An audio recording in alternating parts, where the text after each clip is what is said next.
네, 안녕하십니까. 상식의 벽을합니다. 센서 스튜디오입니다. 이번 4월 15일은 대한민국의 제21대 국회의원 선거가 있는 날입니다. 저는 사전투표를 하고 왔는데요. 이번 사전투표는 무려 26.69%로 1114만 명이나 참여를 했습니다. 정말 많은 국민들이 참여를 했다고 볼 수 있는데요. 투표는 국민이 주권을 발휘하는 가장 기본적이며 중요한 수단입니다. 이 투표권을 얻으려고 정말 많은 사람들이 희생이 되었죠. 근데 가끔씩 투표날에 놀러가거나 투표날을 쉬는 날이라고만 인식하는 사람이 몇몇 있는 것 같습니다. 그래서 이런 분들을 위해서 투표를 꼭 해야 하는 이유와 만약에 투표를 하지 않게 된다면 어떤 일이 발생되는지 저와 함께 보도록 합시다. 아주 만약에 투표율이 0%가 나오면 어떻게 될까요?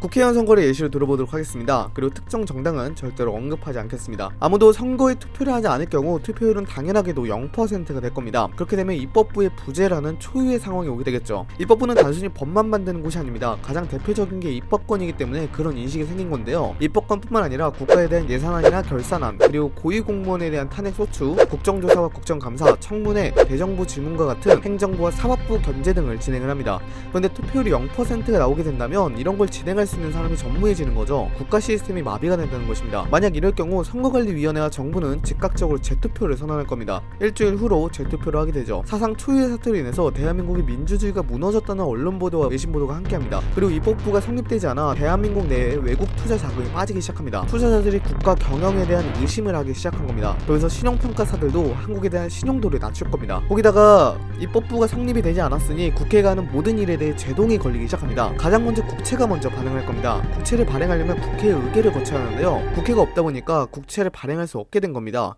국채가 발행되지 않으면 정부는 주요 수입을 충당할 수 없게 됩니다. 그리고 예산안에도 크게 차질을 빚어 행정에 필요한 자본을 제때 못 받을 수도 있습니다. 이것은 그대로 여러분들에게 영향을 미칠 텐데요. 대중교통의 운행이 감축될 것이고요. 파손된 인프라를 수리할 수도 없을 겁니다. 그리고 경찰, 소방, 의료에도 영향을 끼쳐서 여러분이 관련 서비스를 못 받을지도 모릅니다. 공무원들도 무급 휴가를 받게 되니까 추위의 상황이 벌어질지도 모르죠.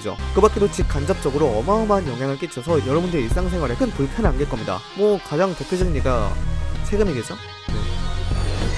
그렇게 일주일이 지나고 다시 재투표의 시간이 왔습니다. 사회는 많이 혼란스러워졌죠. 그럼에도 불구하고 재투표도 0%가 나왔습니다. 결국 정부와 입법부는 결정을 하게 됩니다. 국회의원을 입법부와 행정부에서 직접 골라서 하기로요.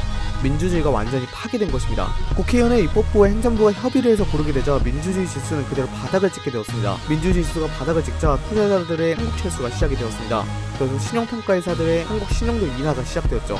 한국 경제가 흔들리기 시작한 겁니다. 그리고 국민들이 더 이상 투표를 하지 않는다는 것을 인식한 고위층들은 자신들만의 세판짜기를 시작합니다. 자기들끼리 놀고 먹을 수 있는 자리를 마련한 것이었죠. 국회의원 직선제를 폐지할 수도 있고 국회의원 300명을 전부 다 대통령이 임명할 수도 있습니다. 그러면 고위층은 권력을 더 얻기 위해 다시 독재 시절로 돌아갈 겁니다. 그리고 여러분들은 인터넷에서 채팅과 댓글을 쓰는 것조차 막힐 것이고 헌법에 표기된 표현, 사상, 집회, 시위, 출판 같은 자유권을 빼앗길 것입니다. 그리고 완전히 노예가 되겠죠. 국민들은 이에 대해 반발합니다. 근데 그렇다고 해서 고위층을 탓할 수는 없었죠. 투표를 안 한 것은 국민들이었고 이 사건의 원인은 투표율 0%에서 출발했으니까요. 그들이 자초한 것이었습니다. 단순히 투표율 0%가 됐다고 해서 국회의원이 안 뽑히는 게 아닙니다. 여러분들이 가지고 있는 권리가 침해받을 수 있다는 것이죠. 네, 약간 극단적으로 이야기를 구성해봤는데요. 생각도 하기 싫지만 만약에 투표율이 0%가 나오게 된다면 그 결과는 정말 끔찍할 겁니다. 다시 독재시대로 돌아가는 것은 물론이거니와 여러분의 모든 삶에 불편을 껴안겠죠. 이번 4월 15일은 입법부를 뽑는 국회의원 선거가 있는 날입니다. 만약에 뽑을 후보가 없다면 가서 기권표라도 날려주시기 바랍니다. 적어도 투표를 안 하는 것보단 훨씬 나으니까요. 저희 아버지는 옛날에 저한테 민주주의에 대해서 가르칠 때마다 투표를 안 할 거면 정치에 대해서 그냥 이라고 했습니다. 예, 맞는 것 같아요. 네. 어른들 말씀 틀린 게 하나 없다고. 여러분의 한 표가 대한민국의 미래를 바꿀 겁니다. 꼭 투표하세요. 언제? 2020년 4월 15일 아침 6시부터 오후 6시까지. 이상 영상 마치도록 하겠습니다. 감사합니다. 빠이엄. 이상 상식의 벽으로입니다. 센서 스튜디오였고요. 주제를 신청하시려면 댓글로, 센서 스튜디오에 더 많은 영상을 시청하시려면 구독과 좋아요, 알람 설정을 해주시면 감사하겠습니다. 감사합니다.